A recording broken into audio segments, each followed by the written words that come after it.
अगर आप भी लेना चाहते हैं देश दुनिया की तमाम जानकारी तो आज ही सब्सक्राइब करें हमारे चैनल को। साथ ही नीचे दिए बेल आइकन को जरूर दबाएं ताकि हर अपडेट आप तक पहुंच सके। नमस्कार, प्रभा साक्षी के जागो नागरिक जागो कार्यक्रम में आप सभी का स्वागत है। मैं आपके साथ अर्चना द्विवेदी। शादी एक ऐसा समय होता है जब दो लोग एक दूसरे के करीब आते हैं और एक दूसरे के जीवन का हिस्सा बनकर अपना जीवन हंसी खुशी बिताते हैं। लेकिन कभी कभी शादी कुछ कपल्स के लिए काम नहीं करती है। तलाक की बात सुनकर ही दिल बैठ जाता है। पर कुछ कारणों से कई बार ऐसे हालात पैदा हो जाते हैं कि पति पत्नी का साथ रहना संभव नहीं होता। मजबूरन उन्हें अपने रास्ते अलग करने पड़ते हैं।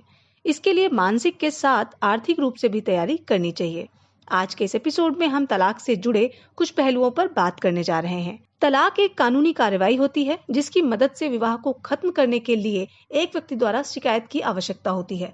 इसका मतलब है कि आधिकारिक तौर पर आपकी शादी खत्म हो रही है। भारत में तलाक लेने के दो नियम होते हैं।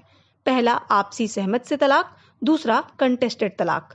सबसे पहले जानते हैं कि आपसी सहमत से तलाक कैसे लिया जाता है। आपसी सहमत से केस तब दायर किया जाता है जब पति और पत्नी कम से कम 1 साल से अलग रह रहे हों और उन्होंने अपनी शादी को खत्म करने का निर्णय किया हो। उन्हें दिखाना होगा कि 1 साल के दौरान वे पति पत्नी के रूप में नहीं रह पाए। आपसी सहमत से तलाक तब होता है जब पति और पत्नी दोनों शांतिपूर्ण तरीके से विवाह को समाप्त करने के लिए सहमत होते हैं। इसमें दो मुख्य पहलू हैं जिसमें पति और पत्नी को आम सहमति तक पहुंचना होता है। पहला एलिमनी और दूसरा बच्चे की कस्टडी। कानून के अनुसार एलिमनी की कोई न्यूनतम या अधिकतम सीमा नहीं है। यह किसी भी आंकड़े का हो सकता है। दूसरा मुद्दा बच्चे की कस्टडी का है।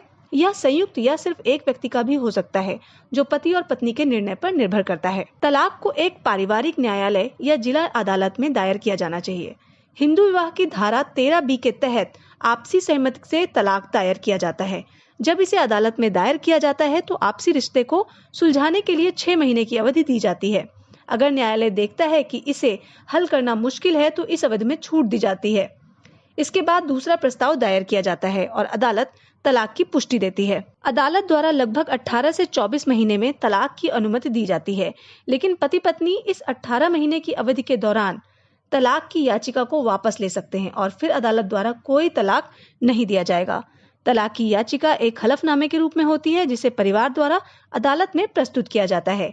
याचिका दायर करने और दोनों व्यक्तियों के बयान दर्ज करने के बाद अदालत उस मामले को 6 महीने के लिए देखती है। इस 6 महीने के बाद दोनों खुद को अदालत में पेश करते हैं और दूसरी गति की पुष्टि करते हैं।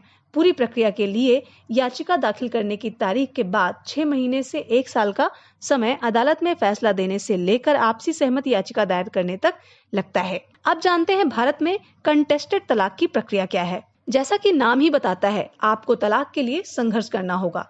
इसमें पति पत्नी एक समझौते पर या एक या अधिक महत्वपूर्ण मुद्दों पर अपनी शादी को समाप्त करने के लिए नहीं पहुंच पाते हैं।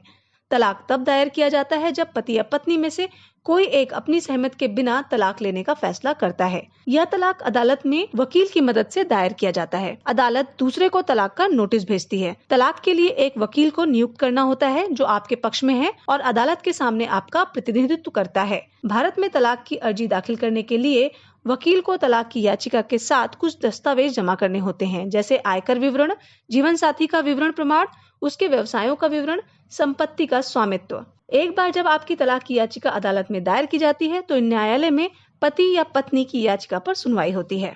भारत में तलाक से संबंधित अन्य बातों को भी ध्यान में रखना आवश्यक है, जैसे कि एलिमनी यानी मेंटेनेंस। पत्नी खुद के लिए और अपने बच्चे के लिए एक मेंटेनेंस याचिका दायर कर सकती है जब वह उसे आर्थिक रूप से समर्थन करने में सक्षम नहीं होती है। यह CRPC की धारा 125 के तहत दायर किया जा सकता है। अदालत पति के वेतन, उसके रहने के खर्च, उसके आश्रितों आदि जैसे मुद्दों पर विचार करने के बाद पत्नी का मेंटेनेंस तय करती है। मेंटेनेंस के लिए पुरुषों के अधिकार अलग अलग एक्ट पर निर्भर करते हैं। हिंदू मैरिज एक्ट 1955 में पति और पत्नी दोनों को मेंटेनेंस का अधिकार दिया गया है। वहीं स्पेशल मैरिज एक्ट 1954 के तहत केवल महिलाओं के पास यह हक है। मेंटेनेंस की रकम अदालत तय करती है। इसके लिए कई तरह के पहलुओं को ध्यान में रखा जाता है, जैसे कि पति पत्नी की आमदनी और फाइनेंशियल स्टेटस। कुछ मामलों में पुरुष मेंटेनेंस देने से बच जाते हैं। पति अगर यह साबित कर दे कि वह इतना नहीं कमाता कि खुद का ख्याल रख सके, या पत्नी की अच्छी आमदनी है, या उसने दूसरी शादी कर ली है, पुरुष को छोड़ दिया है या अन्य पुरुष के साथ उसका संबंध है, तो उसे मेंटेनेंस नहीं देना होगा। खुद की कम इनकम या पत्नी की पर्याप्त आमदनी का सबूत पेश करने से उन पर इंटरिम मेंटेनेंस का भी भार नहीं पड़ता। दूसरा मुद्दा है चाइल्ड कस्टडी। आपसी सहमति से हुए तलाक में पति पत्नी खुद बच्चे की कस्टडी आपस में तय कर सकते हैं। कोर्ट आमतौर पर उनका फैसला मान लेती है।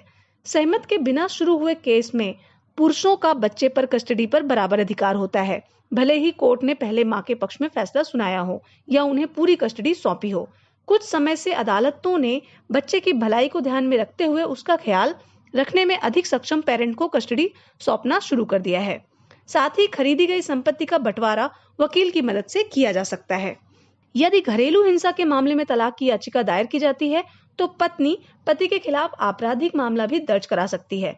पति के खिलाफ FIR दर्ज की जा सकती है और शिकायत के वास्तविक होने पर पति के खिलाफ अलग आपराधिक मुकदमा शुरू होगा।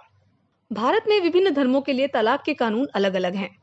हिंदू विवाह अधिनियम 1955 जिसमें सिख, जैन, बौद्ध शामिल हैं।